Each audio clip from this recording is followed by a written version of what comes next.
Hey, Scott. Okay, what's up, everybody? We are actually live in the ref room. What's going on there, Brad?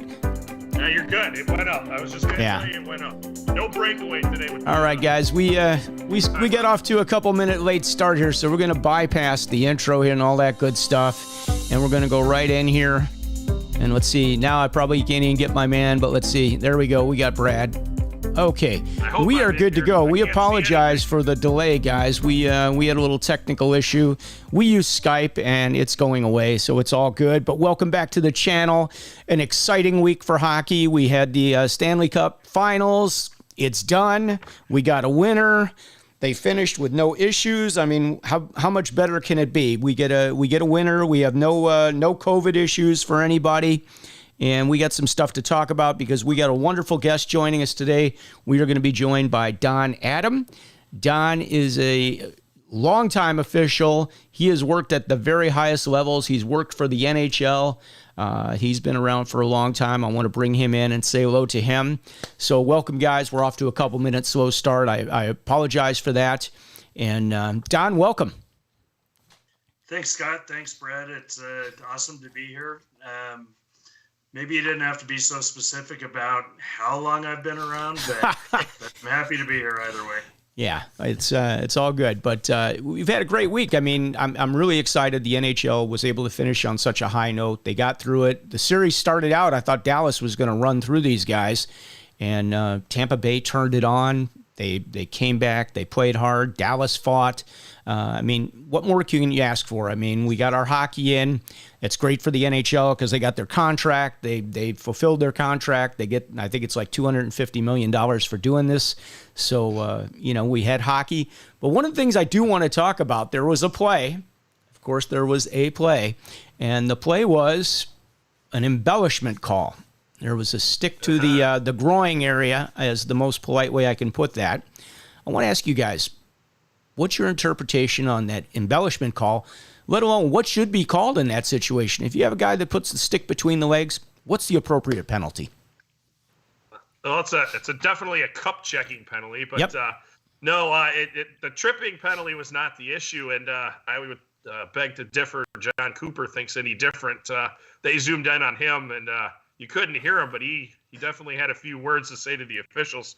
Don, I'm going to pass that over to you because I know the NCAA looks at embellishment the same way in a lot of areas.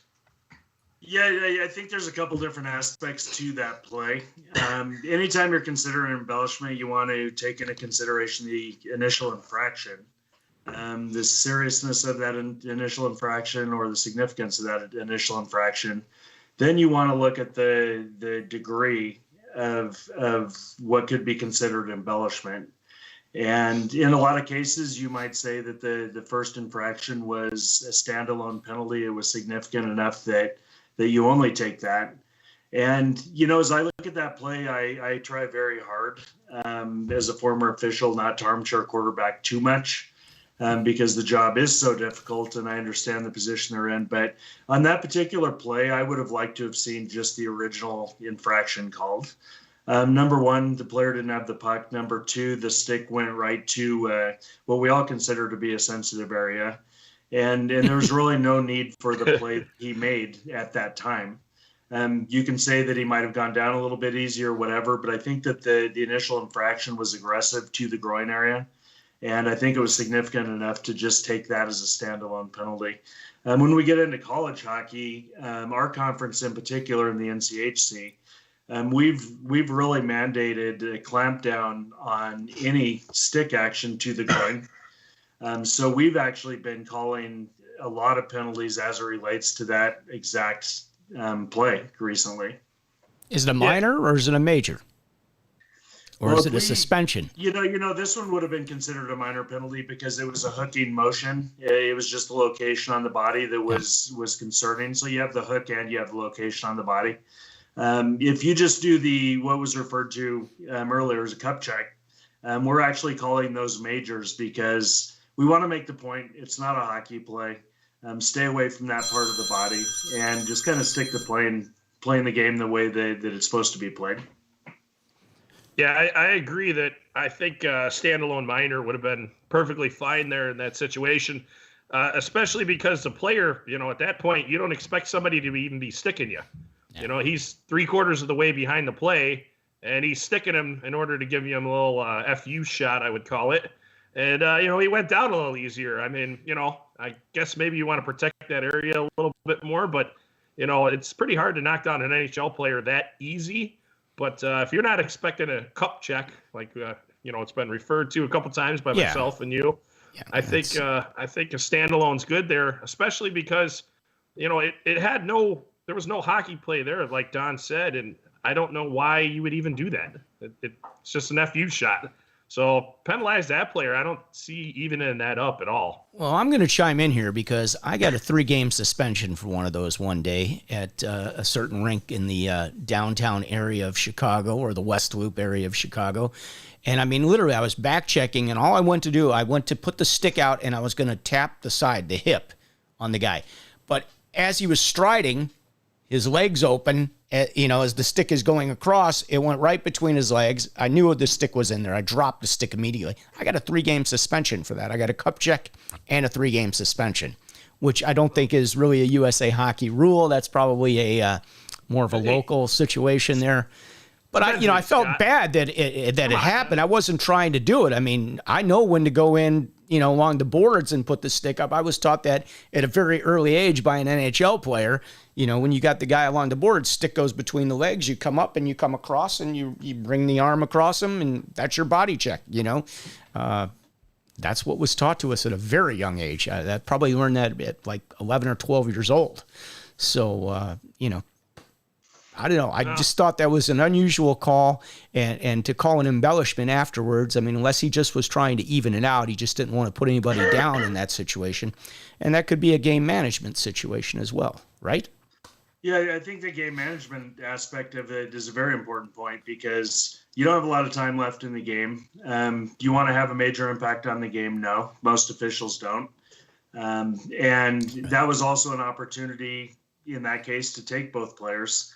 You remind the players down the stretch, hey, we're still here.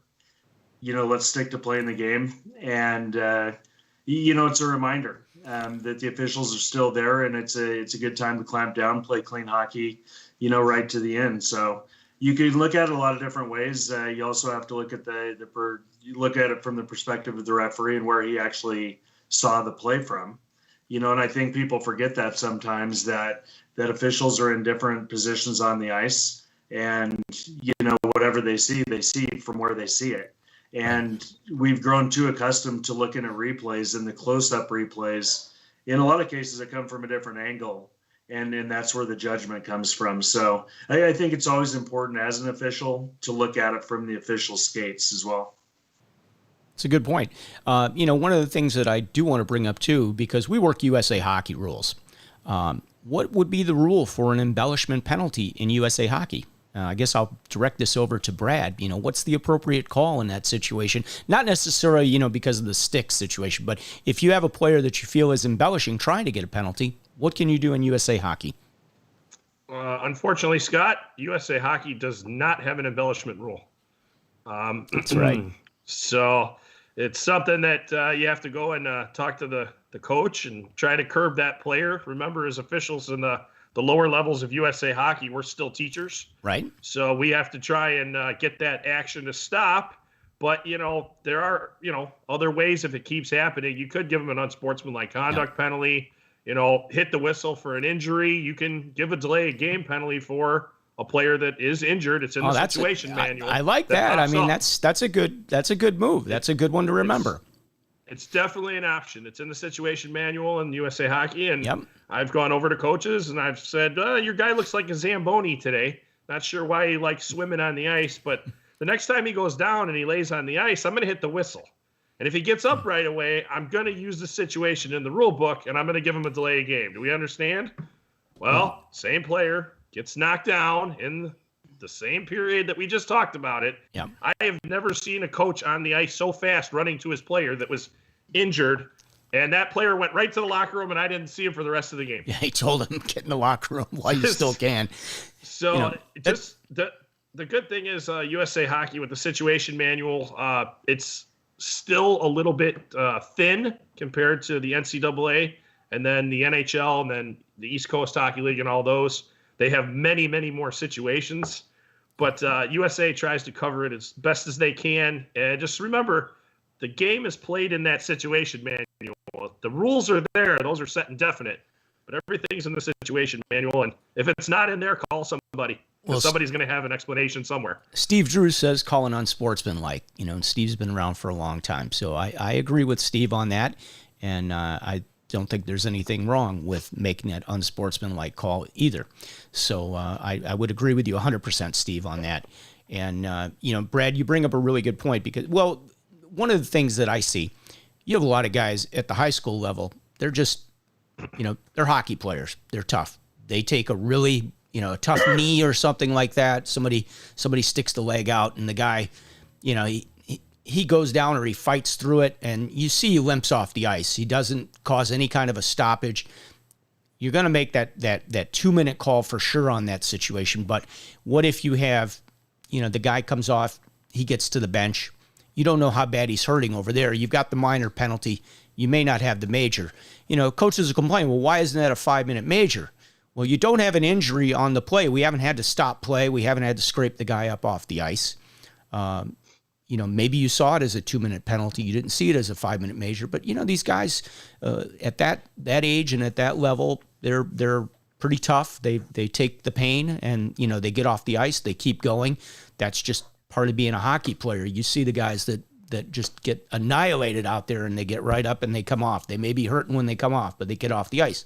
So you don't have that injury where you have that possibility of upping it to 5 in a game, which it would be if the guy was down and he was seriously hurt. On the other hand, you got the guys that are down and, they pop up in 10 seconds and they're looking for a 5 in a game penalty. So you want to talk about that a little bit, guys? I think it'd be better to have Don cover it because the NCAA has a much more stringent attitude towards minors, majors, and how they want to protect their players. I think that's the best way of putting it, right, Don?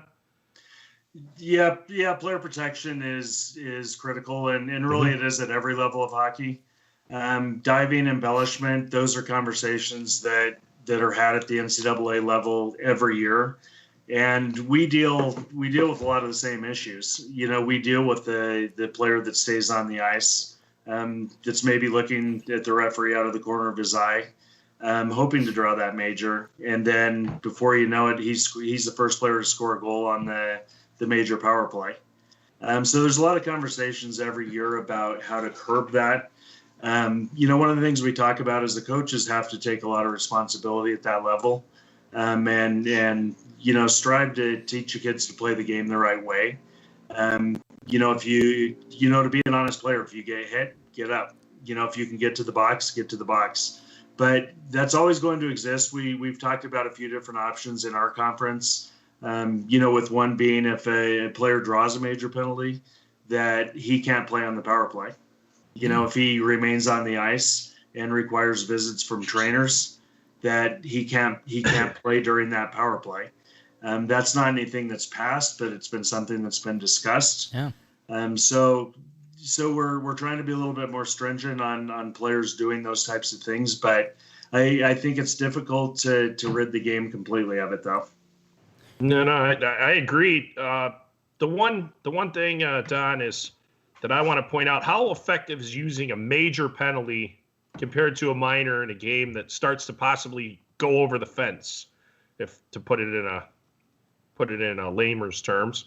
But like that game that's right along the edge the whole way, and you got minor after minor after minor, and then somebody gives an FU shot. Is it more applicable to use a major there possibly in order to curb that bad attitude from a referee standpoint, or you just keep calling the minors and grind it out? Anytime you want to call a major, you want to make sure that a major penalty is earned. Okay. You want to make sure. So, going to my level of hockey, we've been introduced to video replay, for major penalties. So there's not going to be a leeway, and you're not going to be able to use a major penalty in that fashion at the college level because you have video replay to confirm. So you can't do anything there. In minor hockey, I think the general rule is that you don't want to use it unless it's earned. So if your gut reaction is that it's a major, then it's probably a major. but you don't want to go overboard simply because things are getting a little bit rough. You do want to keep calling penalties in that situation, but, calling a major just for a game control, reason is probably not the Pretty best severe. practice. You want to make sure players earn the penalties that they receive. Yeah. Gotcha. No, I'm with you 100%. I agree. Totally agree. Well, for those I've who been don't, on the other side where I want to do what you just said. No, I'm just pointing it out. A lot of officials, when they start to get frustrated when penalties keep coming and coming and coming throughout the game, and they're always looking for an option, and a major penalty is a major penalty, and it comes with some severe consequences, much more in NCAA hockey than in youth hockey. That player's in there for 5 minutes. They can score as many times as they want. And then, Don, what happens to a goaltender in college hockey if they take a major penalty?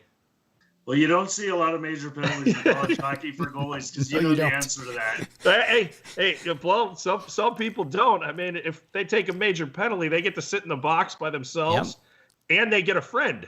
That's right. They do sit in the box, and they serve their own penalties. And I've seen a few goalies over the years. I don't see a lot of major penalties. I've seen a few misconduct penalties. I bet. And it looks a little bit odd to see a goalkeeper sitting in the penalty box, but that's why it's curbed a lot of that behavior too. Yeah.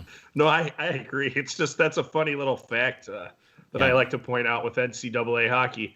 Hey, Scott, before we get going here, I just want to point out, Don, how did the NCHC come to existence? Because you were part of the WCHA, correct? For many years? I was a referee in the WCHA for 24 years. Okay. And all of these things were occurring. I was still an active referee at the time.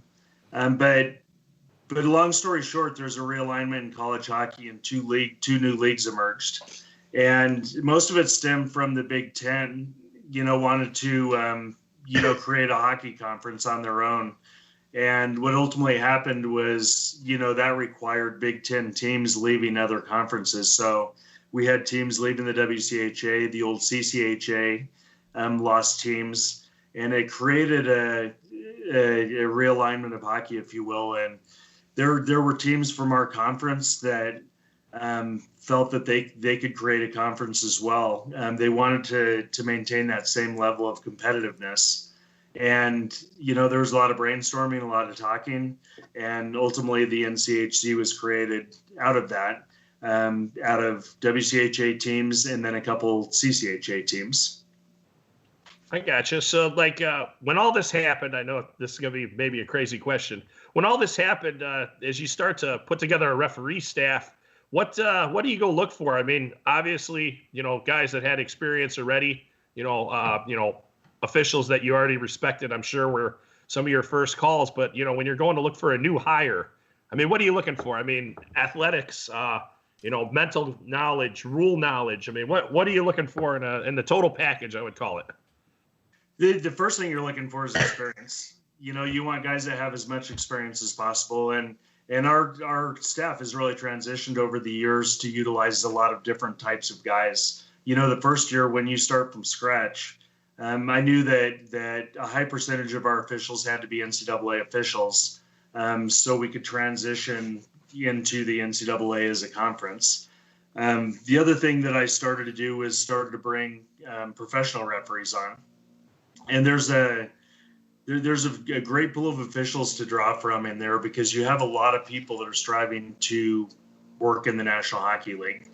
And they work a lot of professional hockey, whether it be the East Coast League, the American League, the Central League, at one point. But for whatever reason, they fall short of that dream of making it to the National Hockey League. So they kind of get left in limbo. They can still work pro hockey for a little bit longer, but now they also want to settle down into a normal everyday life, maybe start working a full-time job, but they still want to be involved in hockey. So those were the types of guys that I started keying on, and have been able to bring a lot of great experienced professional hockey referees into college hockey. And we found a great blend. And then the third avenue that we've done is, we have a couple guys transitioning, longtime linesmen that have earned the opportunity to try refereeing. And we've actually converted a couple guys that have successfully done that. So we're exploring all avenues, which includes bringing a guy on from the USHL a couple of years ago.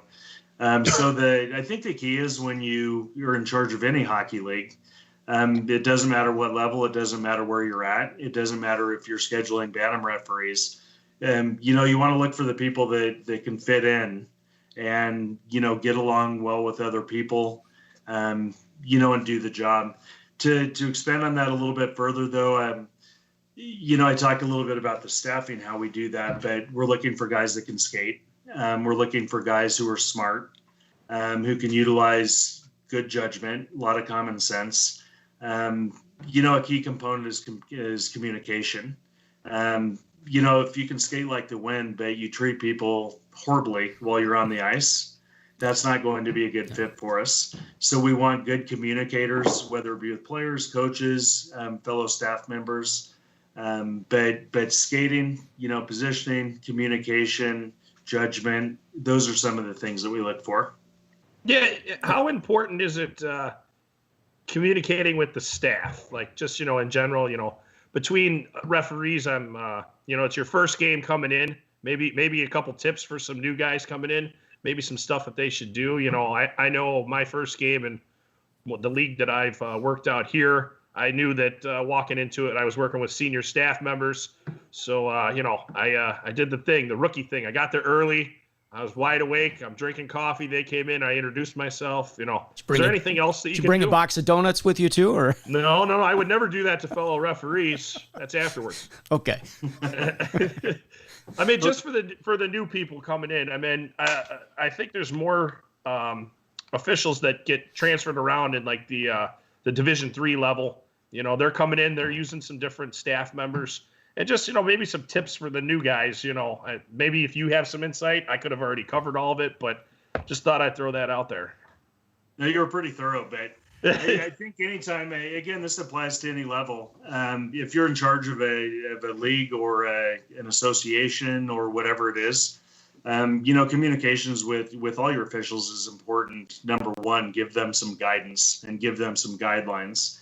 But as a new official, you come in, you might feel a little bit insecure at first, but you still have to referee. You still have to do what's right. So you want to have good communication with your partners. That starts before games, and ask a lot of questions. If you're a new official at the high school level or bantam level, chances are if a scheduler's doing his job well or her job well, they're going to have maybe somebody a little bit more senior with somebody that's a little bit more minor. But when you get in there, communicate. If you're an older guy, work with a younger guy, answer questions, kind of advise them about maybe what some of the expectations might be when they go out there. And on the other hand, if you're a younger person, younger official, make sure you're asking questions when you go to the rink, because you can learn a lot from the people that you're working with. And if you're the older official, you can teach a lot. So it's all about gathering experience. You gather experience through communication, and that starts in the locker room, and then you go out there and you do the game. It's great advice. And for those of you guys that are watching, I want to, first of all, thank you for joining, because we started a few minutes late today, so we got a little thrown off. We didn't have all the intro and the big introduction, but we are joined today by Don Adam. Don is based in Colorado. He has been around a lot of the leagues. He's worked for the NHL. His resume is just incredible. If you can Google him online, and I would read the resume, but it would take up the entire show. We were fortunate enough to have Don join us because of Steve Patafi. So Steve, thank you very much for putting us in touch with Don. And, Don has been working. This is what I love about the hockey community. We said, hey, Don, would you like to come on the show? Absolutely. He goes, I work a 12-hour shift. So Don has stayed up literally all night just to be on this show. And of course, Don hit me up an hour and a half before the show to test everything, to make sure everything worked so that we would have this right. But unfortunately, I had a problem with Skype, which is going away for us hopefully starting next week. We've got an update, and it's going to be really nice because we're going to actually be able to bring multiple guests in. So we're going to be able to even possibly take some questions with live callers versus just having you type into the comments section. So we're pretty excited about that. But I really appreciate your taking time out of your day to join us, and we're really glad you're here. We'd just like to talk about some more things with regard to hockey. And let's say evaluators. I know we have evaluators at a lot in Illinois, maybe not so much in some of the other parts of the country, but as an official at your level, you've got evaluators coming out to shows to the events constantly, the games, and monitoring your officials. Can you talk a little bit about the process and what they go through, what their conversation in the locker room with the referees? Because they're dealing with refs that actually know what they're doing at a pretty high level. So I'd love to get deep into this in terms of what are the things that they teach officials at that level, at a high level, versus just basic positioning at the blue line or in the corner movement, things of that nature. How do you go when you got somebody that's that talented working out there? How do you really develop them even further? As a quick reminder, real quick, just so everyone knows, when Scott says that level of hockey, he is referring to NCAA Division I college hockey. Just to put that out there. Sorry, Don. Go ahead. No problem. Well, at this level of hockey, we have some luxuries that maybe some of the lower levels of hockey don't have. In our particular conference, we have the opportunity to have training camps. So we will have, we have a referee training camp that's a couple days long, and then we'll do individual linesman camps in 3 locations. But we have the opportunity to get a lot of the expectation type stuff out of the way at the beginning of the year. That would be positioning, that would be skating, that would be all the things that you expect to be givens for officials at that level. So you let them know what the expectations are for positioning. We get together with our supervisors. I have 4 supervisors that work with me. We can all be in buildings, on the same night. We spend a lot of time making sure that we're on the same page, because we always want to deliver the same message, the most consistent message that we can to our officials. And, because there's nothing worse than being told one thing one night and being told something completely different the next night. So we spend a lot of time trying to stay on the same page, so we're sending the same message. Before a game, as you make your way down, a lot of it depends on what's going on, what's going on in the league at that time. Maybe we're having a problem with high hits. Maybe we're having too much activity around goalkeepers. Maybe hitting from behind is picking up, and we need to be a little more cognizant of what's going on out there. So a lot of what supervisors will tell officials before the game could stem from conversations that we've had collectively. And maybe I want to send a particular message to a referee, and I'll do that through a supervisor. But they're basically going to go down there, and they're going to provide the officials with reminders, about what they could maybe expect on that given night. But they do expect the positioning to be good. They do expect certain things to be good that don't necessarily need to be covered in detail before a game at that level. Right. Do they go in the locker room before the game, and do they go back down between periods and then after the game? I mean, what's the process for that supervisor? I give the guys the leeway to supervise however they want to supervise. Speaking for me personally, I very rarely go down in between periods. I'll go and talk to them before the game. I'll provide them with my expectations. Some nights there aren't a lot. It's just go in, make sure everybody is good. They don't have any questions, and I just let them do their own thing. But I think as a supervisor, you have to be very careful, especially at that level, because you don't want to change the mentality of the game if you don't need to. So maybe a referee doesn't have a standard quite as tight as you want him to have.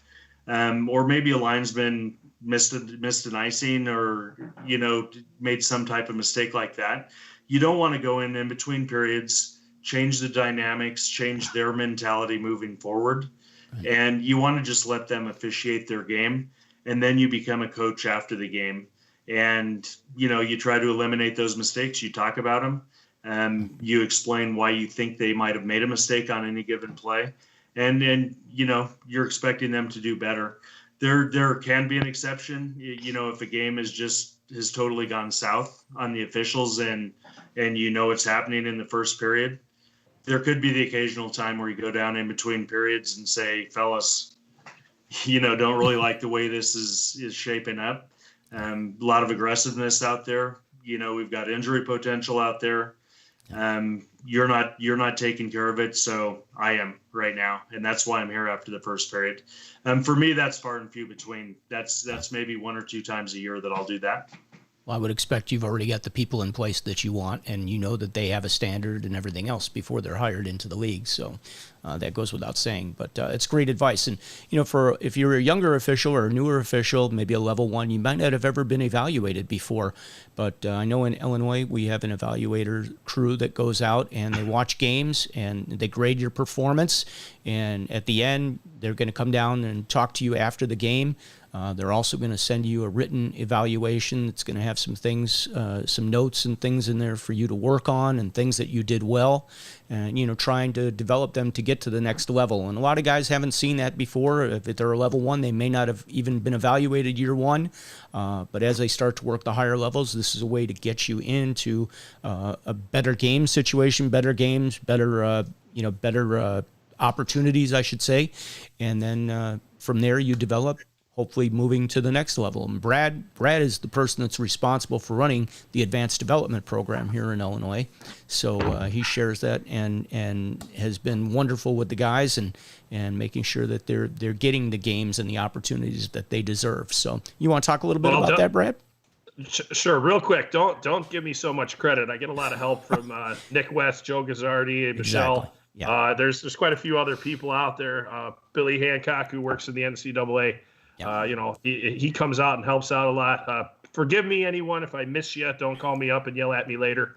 But we've been very fortunate. We had a lot of good people come out this year and give their experience. We had older gentlemen, young guys, guys that have worked college hockey, pro hockey. We've had a couple good guests on Zoom. But it's a good program. It's going to start back up here soon. And I don't do the evaluation part. I do for our staff. No, But Dave the Ballantyne evaluator role is done by, yeah. correct, Dave Dave Ballantyne in Chicago. Yep. He has a big staff. does. It's quite a few people. And he sends out a very thorough packet at the beginning of the year. Yes, he does. And it says what you have to do and what you should be doing. And then there's a few fortunate of us. I know, Scott, I think you're one that has an iPad. Yep. And we take video, and then we're trying to find a place to put all that video. Don, I don't know what you guys do with all your video, but if you have a good place to store it, you can tell me afterwards. Yeah, because I know we're looking for it. We use Coach's Eye, and which is pretty nice. But you know, the only thing that I see from the standpoint of having the iPad, I wish we had more time with the individuals or that way to post that video so we could really break it down for them. Do you send videos out to your referees each week? I mean, are you sending out like clips from the week, or do they go to everybody and everybody sees a group of maybe 10 plays that you want to talk about and, you know, how situations should have been handled? Is that how you more or less teach with a group that's moving around the country? I believe you're directing that at Don, but you were thinking exactly what I was, Scott. Yeah, so we utilize the scheduling website that allows us to do a lot with video, and we also, so that's where I'll post video. But we also have our video replay system is tied to all cameras in the building, so we have the capabilities of drawing all video from a game into this one system. I can access that system period by period. I can go forward, I can go backwards, I can zoom in, and I can zoom in on every single play. So I'll do one of two things. I can either send individual clips to officials. What I'll do a lot is send individual clips maybe to a crew. So if we had a crew at North Dakota on Friday night, I can send the entire crew and a supervisor a clip and say, this was great, or something went really wrong here. And this is why. And I'll, a big part of what we do, and Brad, it's the same thing you do, and all these other people you're talking about, these evaluators, these mentors, is the biggest role we play as teachers. The old school supervisor thing is out the window now. They kick in the trash can, throwing things, all that. We all really play the role of teachers, and I think if you play the role of teachers and you work hard at being a good teacher, that's where you're going to find people succeeding. So with the video, even if something went wrong when I send a video, there's a time to let people know that I might be a little bit angry about it. but it's also necessary to explain why something went wrong, spell out, what they could have done differently to have avoided, any given situation. And, and then what we'll do, so I can do that individually, I can do it as a crew. And then I'll usually pick out 3 or 4 videos per week of something that happened in the conference. So it can be a goaltender interference situation. It can be a hit from behind. These are all things that are very pertinent in college hockey. Contact to the head is another big area. So if I'm looking for examples that help me set a standard for officials to draw from, I'll pick out 3 or 4 of those videos and post them every week. They go out to the entire crew. Doesn't matter if you're a linesman, referee, everybody looks at the same thing. And I try to be fairly effective in providing both linesman scenarios and referee scenarios. So everybody's getting a good balance of everything that's going on in a game. Very cool. So tell me a little bit. Oh, go ahead, Brad. No, go ahead. No, go ahead. It sounds like you got to. Sounds like you got to. I know. I can't cue off when you're going to talk, so it's a little difficult here. I got you. Not being able to see you, Scott. This all changes next week for us, because once we get this new software thing, the upgrade that's coming, we're going to have like a green room you're going to be sitting in. So it's perfect. Everybody can watch the same broadcast. So we're just doing, we get to see everything off of Skype. So you almost have to look at the feed from YouTube or from Facebook. All right. Just a reminder, we do this every Wednesday. It starts at noon. Please hit the subscribe button and hit the notifications button. We are joined today by Don Adam. Don is the director of officiating for college hockey here, and just got a resume that just doesn't stop, basically. He's also a police officer, I believe, by day or by night, because he works the overnight shift, and he was nice enough to stay up all night so he could join us for this. So we really appreciate that. And, I'm sure you've got some things you want to cover, Don, because, you've got so much experience, way more than I'll ever have. I'm passionate about this, but you are an expert, and, I'd love to hear some of your thoughts with, some rules that you're passionate about discussing. Now I'm kind of on the spot because there's so much to talk about in officiating. I don't know what to pick from. I know there's another situation from the Dallas Stars series that we talked a little bit about prior to this meeting, but that was the Jamie Benn situation where he got called for tripping. Yep. And that was viewed as a very controversial penalty. And that's a really interesting one to look at from an officiating standpoint. And we talk about both what you see and maybe what is said. And at the upper levels of hockey, sometimes microphones are going to catch things. And I think in that case, that's what really hurt the referee on that particular call, because, both officials are going to look at that either from the front or from the back. So they're going to see it a certain way. And we talked about that earlier. But what they called was a trip. And because the commentator said it wasn't a trip, it looked like one, but it wasn't one, everybody just assumed that it shouldn't have been a penalty. Right. And I think what was interesting about that one is that, number one, if the game announcer is going to say it looked like a penalty, well, it probably looked like a penalty to the referee as well, right? That's one way of looking at it. Yeah. But everybody forgot about the upper body and the activity that was going on with the upper body. That's a situation, where if you're going to have a slew foot or slew foot type action, you're generally going to have a part of your body in front of the receiving player's body, and it's escape behind, push backwards with the upper body. Right. Well, if you look at the way he went down, the upper thigh was behind his leg initially. So it did give the appearance of coming behind the leg, but the upper body was a free hand, which is a problem in the National Hockey League. Right. A free hand to impede a player in any way. And actually, as he was pulling backwards, the hand was across, the opposing player's face.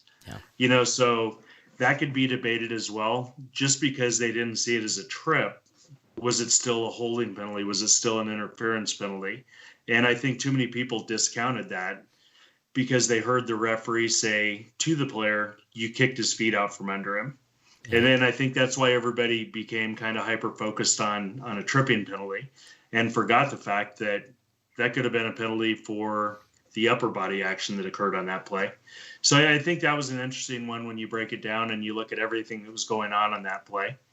Maybe another thing I'd mention, I'm changing gears, completely here, kind of random. Please do. But I think these meetings are fantastic.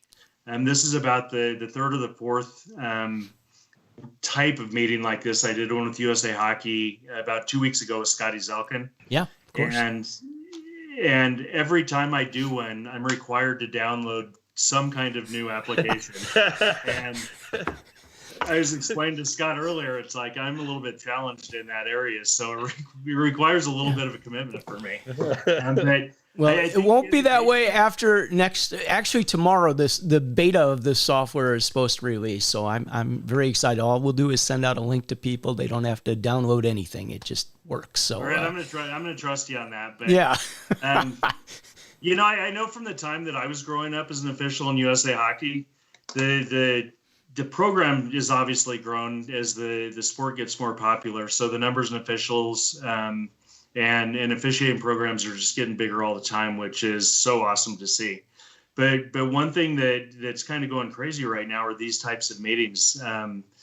Zoom meetings, Skype meetings, all these different educational opportunities for officials to tune into.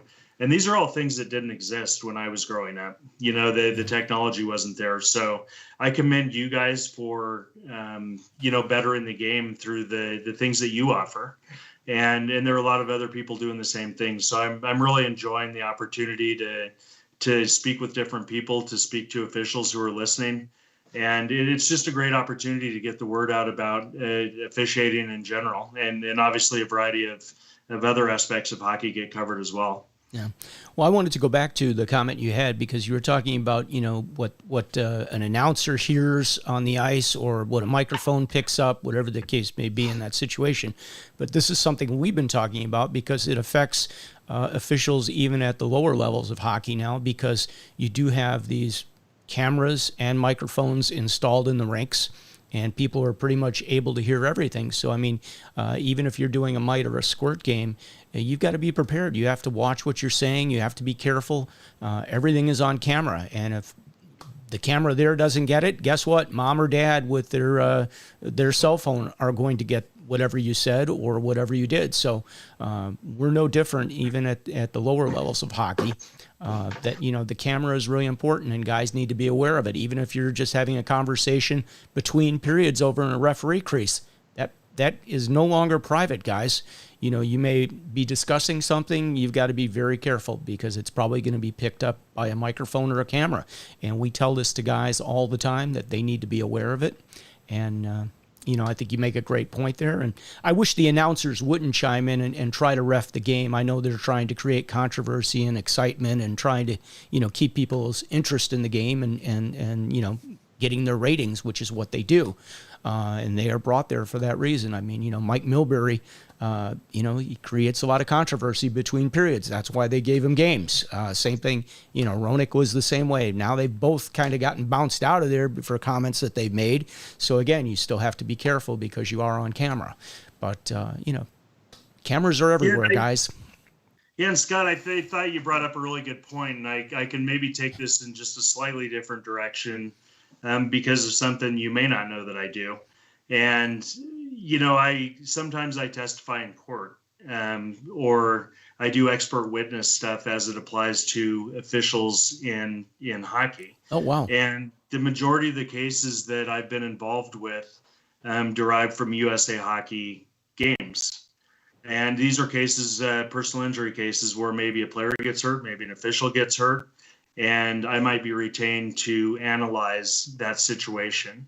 And, it's ironic that you mentioned mom and dad with the cell phones and things like that, because a lot of the video from the games that I might be looking at or the situations I might be looking at, that's exactly where they come from. They come from parents' phones. Yeah. So I think what you said is very important. And when I instruct at USA Hockey clinics and camps, I remind, whether they're kids or adults working men's league games, or it could be a women's AAA game, it doesn't matter. Yeah. Professionalism is very key right now because, Video is everywhere. It picks up everything, as you were just mentioning, Scott. Yep. And, it's very important to understand that as officials, because you never know when you're going to end up in the wrong situation. For sure. So I've seen some cases, and I've been a part of a couple of cases where an official, they never knew that night when they stepped on the ice that they were going to end up in a lawsuit. Yeah. And that's what happens in not only our sport, but a lot of other sports as well. Yeah. And that's why focus is important, education is important, professionalism is important, and, taking the job seriously and being smart the way you communicate with people is important. Yeah. All great advice, guys. Unfortunately, video doesn't lie either. So it's very decisive. And the worst thing is about it in this day and age, although it becomes good for me from a development issue, if something happens out on the ice in Illinois, good chance by the time I'm done with my game and by the time you're done with your game on the ice, I probably already have a video of it. Or somebody told me where it was, when it was, and we'll go pull the video. So just a reminder to everybody, the hockey community is small. Yeah. I'm sure a lot of people saw the brawl that Chicago had. There were 2 of them this year. Yeah. They went live on Facebook and Barstool Sports, and I'm sure Don probably saw them before, possibly the officials that morning if he was still up that night. So just remember, the cameras are everywhere, and they're going to send video that they want to send. Don has the advantage of, at the upper levels, he can pull from any camera that they have in the rink. Unfortunately, mom and dad are going to send a video that they like, possibly without, what they're saying or whatever. And then they'll mic you up so that you're much louder as an official, telling them to, jump off a cliff or whatever it is. But now you look like the bad guy.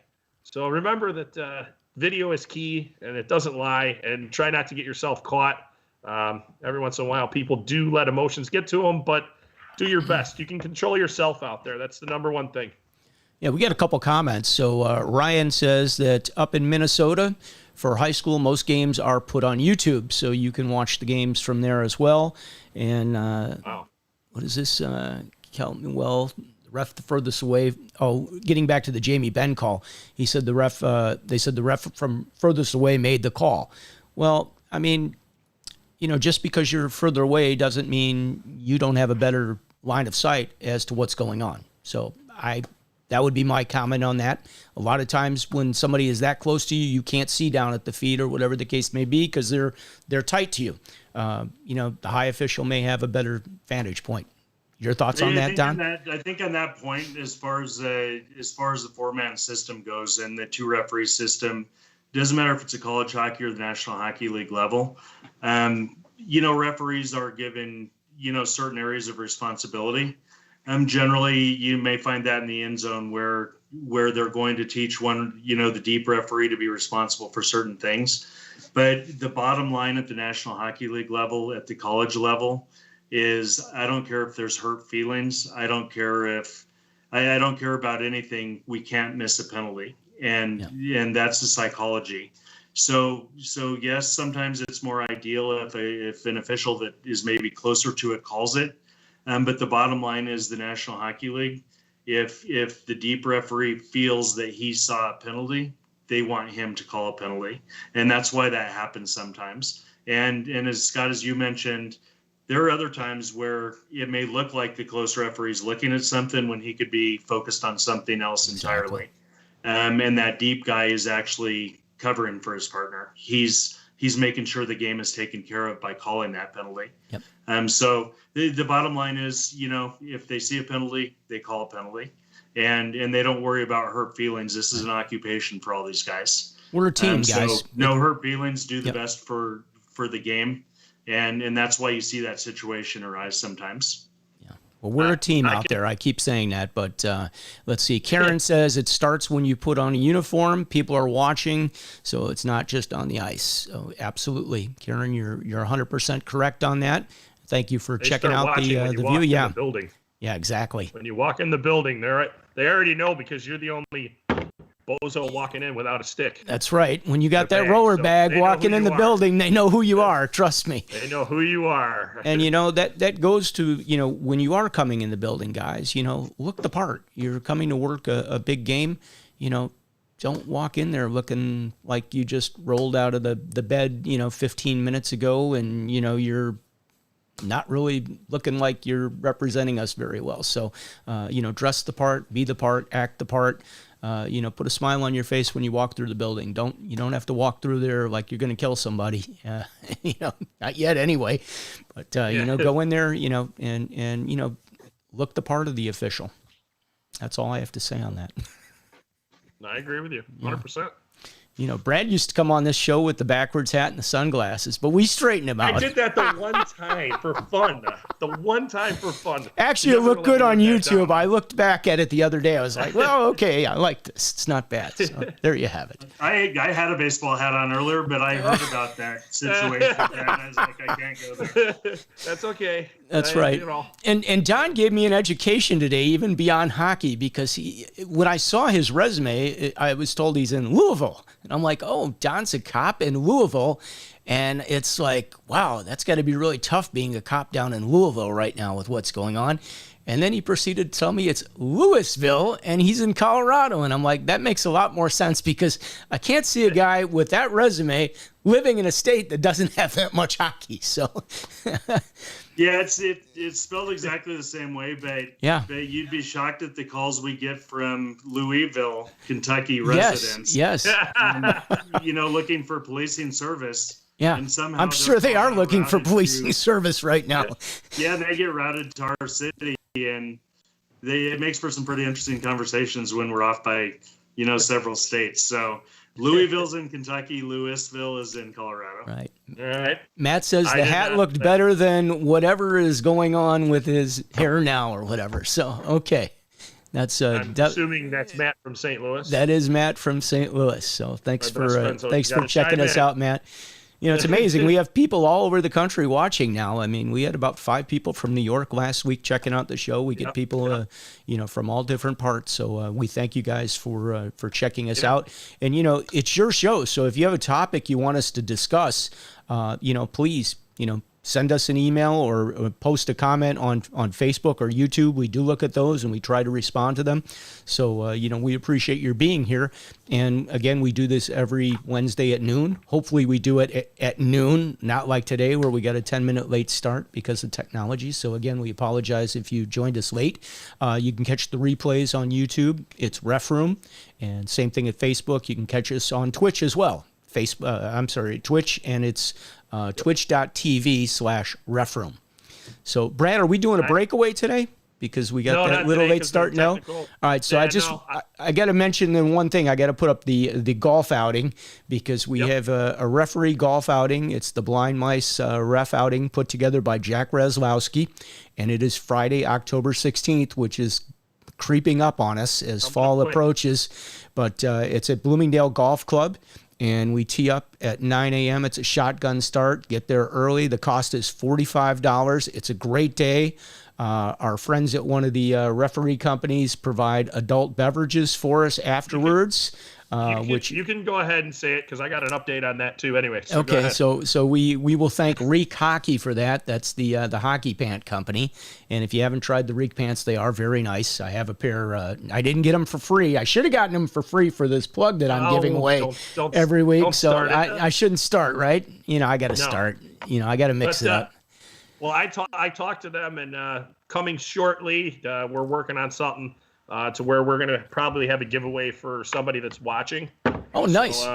So we're working on it. So yeah, that would be awesome. Figure it out as we go. Yeah, very good. Well, they make a full line of equipment, so they actually have some very nice stuff. I haven't had a chance to see the other stuff. I just know about the pants, and I've had them for a couple of seasons, and I'm wearing mine because my Stevens pants got cut off when I got my leg broken, and I haven't had a chance to replace them. So they cut all my gear off, and I've been wearing the Reeks ever since, and I really like them. So, kudos to them. All right, we got a couple more comments. Let's put this up. Let's see, given the poor calls in this season's playoffs and last season's playoffs, don't you agree there needs to be referee accountability in the NHL? By the way, Brad probably knows who is asking regarding the Benn call. So the Jamie Benn call.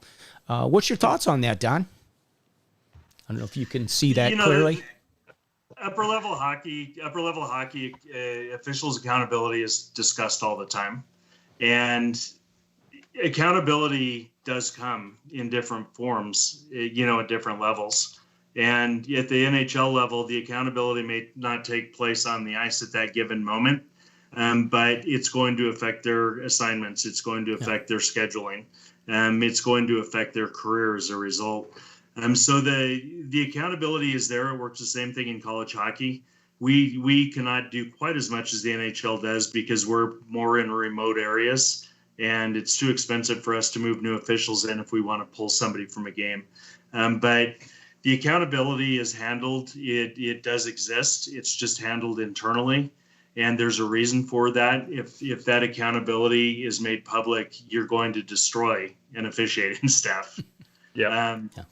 So to speak. So the coaches know about accountability. The general managers know about accountability, and they may not feel like the accountability is severe enough.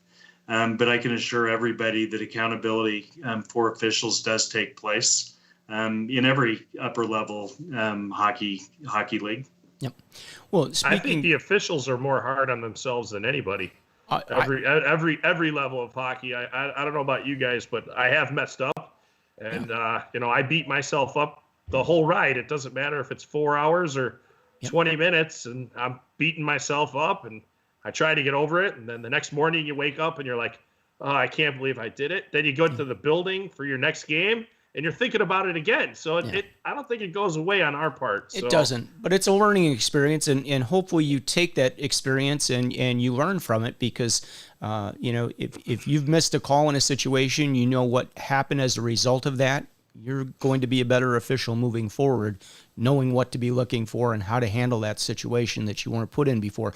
Just like, we take the rules tests and we do all kinds of training all year long, but sometimes it takes a situation to happen before you learn that rule, and you'll never forget it and how to apply the rule. Even if it's something as simple as, player bats the puck and it goes off the goalie and it comes down and he shoots the puck in the net. You're like, ooh, was that a hand pass or was that a good goal? Well, if he had control of it, he pops it in the net, it's a good goal. But, you may not have ever had that happen, or you may not have had a hand, like somebody bat the puck forward in one zone and the other team bats the puck forward in the other zone. And, what do you call now? Do you have a hand pass, or is it negated, or whatever happened? But until you get one of those bizarre situations, you'll go back, you'll look it up, you'll learn, you'll ask questions, and it'll never happen to you again. You hope.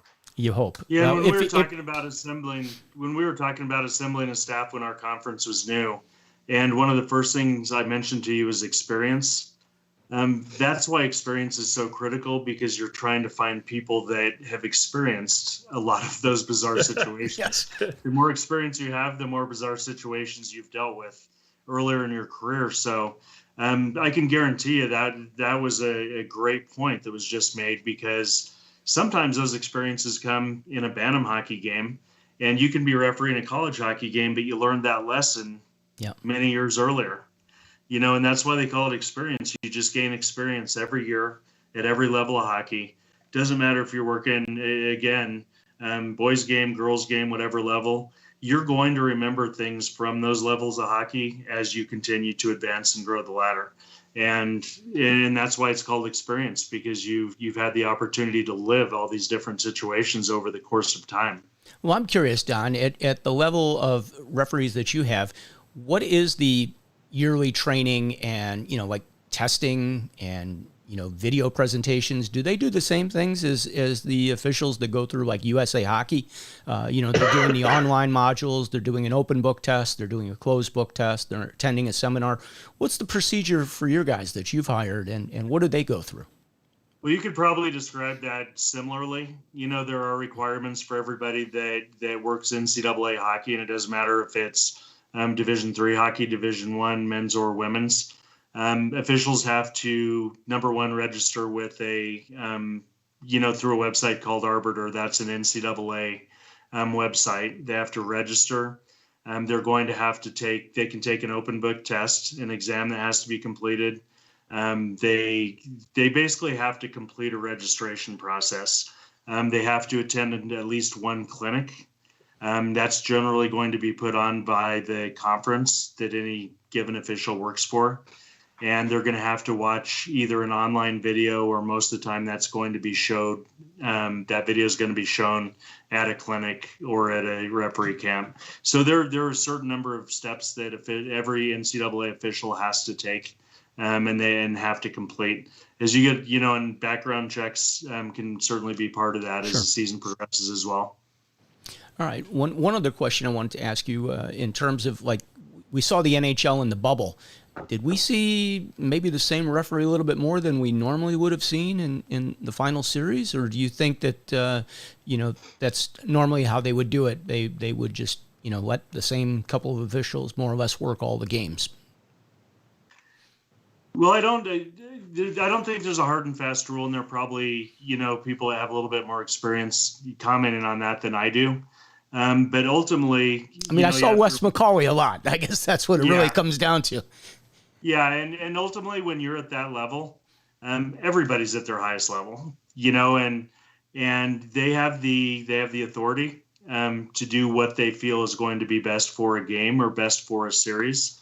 And if they collectively make the decision that Wes McCauley is going to be the best for that game or two games in a row or whatever it is, they have the freedom to do that. Wes is obviously a very good referee. There are a lot of good referees in the NHL, but he's one that's certainly been considered one of the top referees the last several years. So sometimes it seems a little bit odd, to see scheduling changes like that, but they were doing what they felt to be best for those games. I think, Scott, I know when I lived with a couple guys, and we all worked for the junior development program at USA Hockey, and we'd get our schedule at the beginning of the month, and we'd look at it and go, why'd you get this game and you get that game? And sometimes you're just like, I don't know, it doesn't make sense. But I think the way to look at that is sometimes it may not make sense to you or to the people watching, but the people that are looking at it, they are sitting there doing their best to put who they think is going to be the best on that game, which Don already said. And some games, they get a priority. They're going to get the referee first. And some games, it's a nice, maybe more relaxed game, or it should be. I know that some games don't go that way. And somebody maybe a little newer will get it. Or somebody that's maybe having a rough run might get one that's a little bit easier. And it's all based upon what they're seeing as you're going along. And if they can make that call to make the best game possible, I think that's what they're going to do. Is that kind of an insight, Don? Is that correct? I would think. Yeah, I think just ultimately they're going to do what they feel is the best for the game. Yeah. And yes, when officials, referees, or linesmen are new to the playoffs, once they make the playoffs, they make the playoffs, and they're going to plug them in, and they're going to work. And that's why you see the drop off. So if somebody made the playoffs for the first year, they're probably not going to get out of the first round, and that's where you see the more experienced and seasoned officials move forward. So yeah, I think that was fairly accurate. And, and then bottom line, they're always going to do what they feel is best for the games. Well, as director of officiating, are you also involved in the scheduling process? I'm involved in the process. The process. He is the process. There you go. So if you want to get to that level, what are the steps for some of our younger officials that are moving up in the world, that have been working and, they're trying to get to the next levels? What is the progression? I mean, usually they're going to go work some of the junior games here in the Chicagoland area, and then they might get sent out to some of the other games in some of the other states. But what is it going to take for them to be able to get to work with you? I don't think there's one answer to that. Because as I mentioned earlier, we have guys, with all types of different experience working. You might think that it's going to be, Bantam to midget to high school, to junior A, maybe junior C, junior A, and then all of a sudden you're in college. And it doesn't necessarily work that way. I think the biggest thing is that officials that aspire to work in junior hockey or college hockey or pro hockey, they just keep gaining as much experience as they possibly can.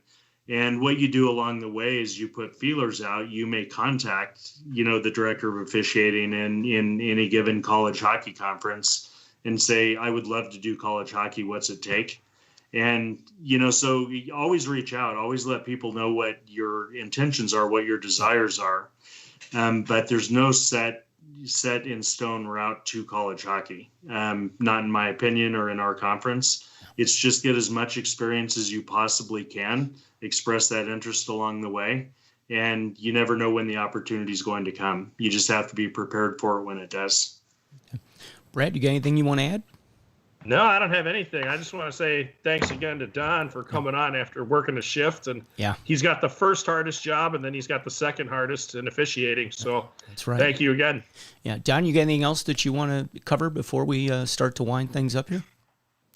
No, as I mentioned, this is fantastic. I love being a part of these things, so I appreciate being asked to join you guys on this and all the people that are watching.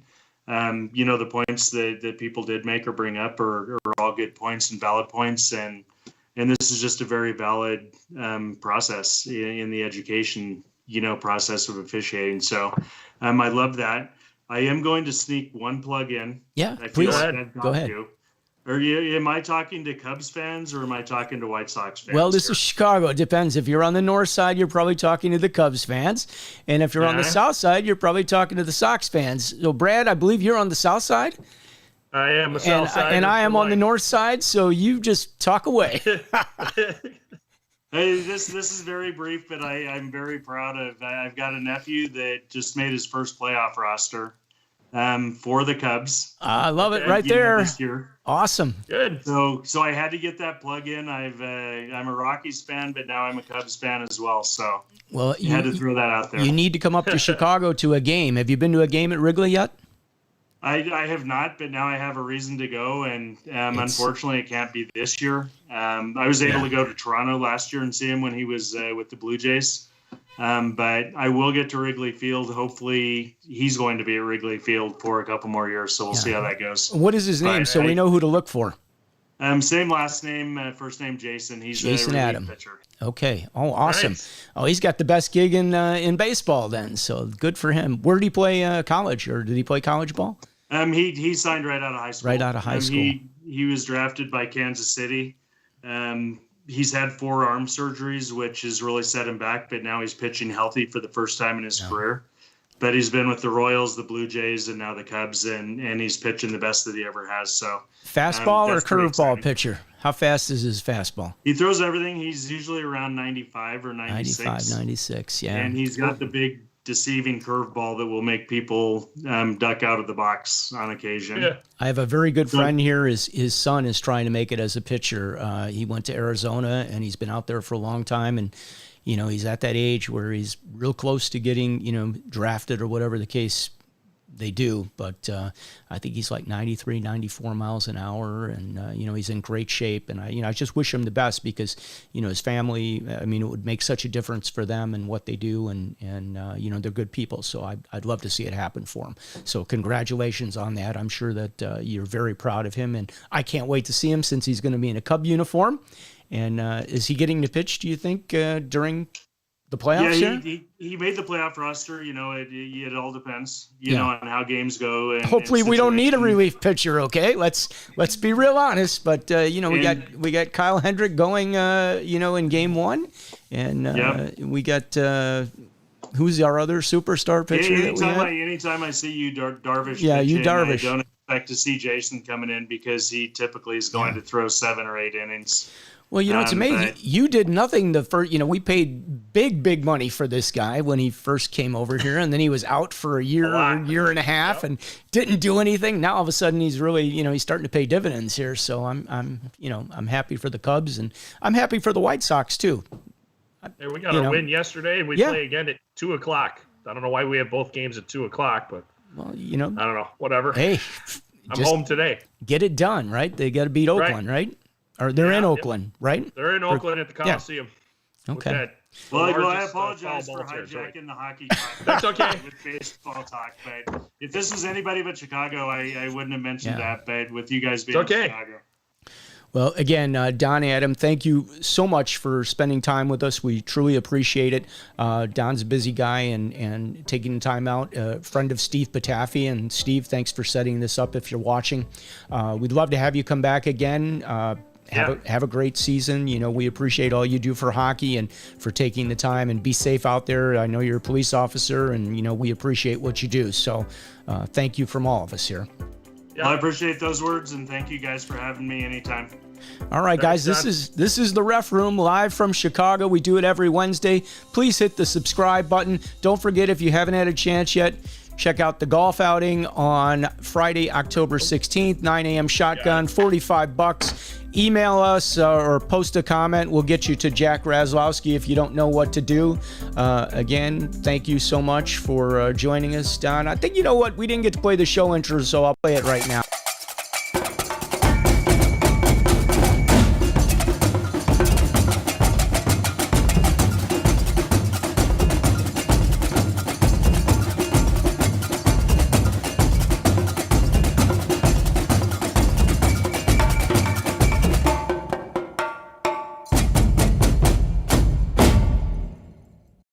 All right, that's going to wrap it up for us. Thanks for joining us, everybody. We'll see you next Wednesday. And do we know who we're having yet, Brad? No. Are we doing the high school? No, Are we doing our high school thing next week? I got to email him after this. I'm going to see if he's able to do it. I think we might have a special show for you guys next week. So we'll post that on Facebook to give you a heads up. Again, Don, thanks so much for joining us. Everybody have a great week. We'll talk to you again soon. I'm Scott Smokin' Sills with Brad Baumrock and our special guest from Colorado, Don Adam.